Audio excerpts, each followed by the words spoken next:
Major Ethan Cross stepped off the military transport plane at Fort Carson, Colorado, his heart pounding with anticipation. Months of grueling deployment in the Middle East had finally come to an end. He was home early, eager to surprise his wife, Clara, and his 8-year-old son, Ben. The thought of seeing their smiling faces had sustained him through countless sleepless nights and dangerous missions. Yet, despite his excitement, a nagging unease had settled in his chest. Clara's recent silence, no calls, no messages, was unusual.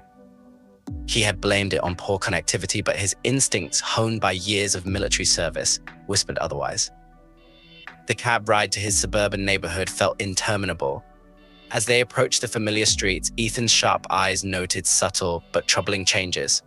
The garden Clara had meticulously tended was now overgrown, and her beloved roses were replaced by generic shrubs. The house itself, once brimming with life, looked oddly sterile. Mrs. Jenkins, their elderly neighbor, stood frozen on her porch when she saw him. Her face flickered with an emotion he couldn't quite place: shock, pity, and something else. She quickly retreated inside before he could greet her. Ethan stepped into the house, his heart sinking further. The warmth he had envisioned was absent. The walls, once adorned with family photos, were now bare.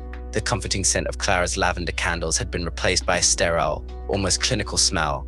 A growing sense of dread coiled in his gut. "Dad," the sound of Ben's voice broke the oppressive silence.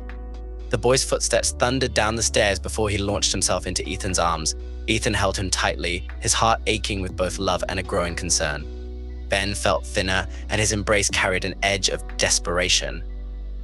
"I missed you so much, buddy," Ethan said, his voice thick with emotion. He pulled back slightly to look at his son's face. "Where's Mum?" Ben's expression darkened, his small hands fidgeted, and he hesitated before blurting out, "She's at the church, getting married to Uncle Mark." The words hit Ethan like a physical blow. Uncle Mark, his best friend and business partner, the man he had trusted with everything. For a moment, Ethan couldn't speak. His mind raced, piecing together fragments of recent conversations and past interactions, now tainted with betrayal. Taking a deep breath, Ethan steadied himself. "Do you want to come with me to the church, Ben?" he asked softly. The boy's eyes widened, and he nodded fiercely.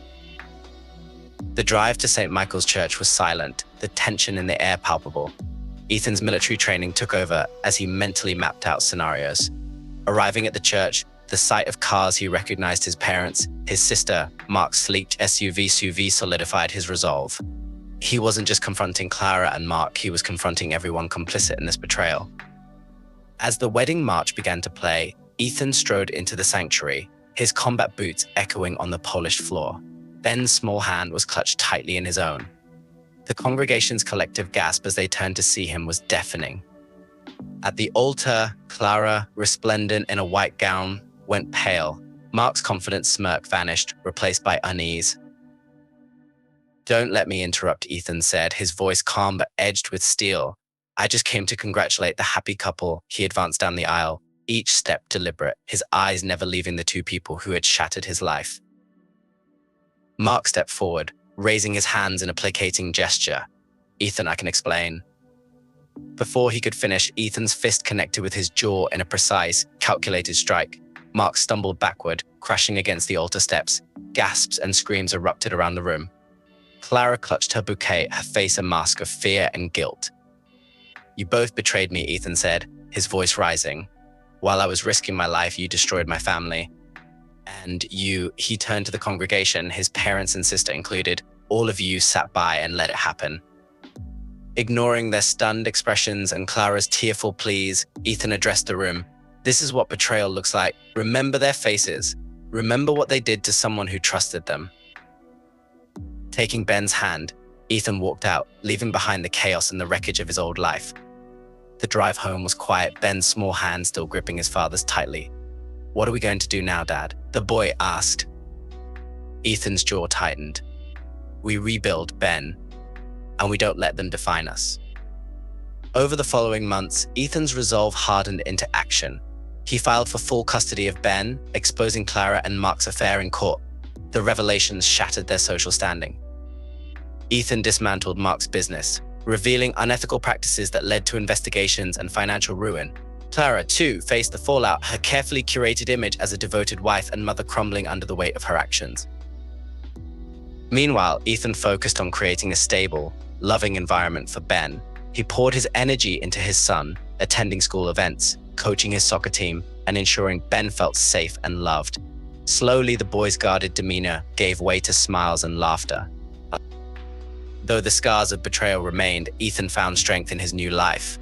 Clara and Mark, now pariahs in their community, were left to grapple with the consequences of their choices. Ethan's story became a testament to resilience and the unyielding pursuit of justice. In the end, he proved that no matter how deep the betrayal, it is possible to rise above and rebuild stronger than before. Thank you for joining us today and hearing Ethan's story of resilience and justice.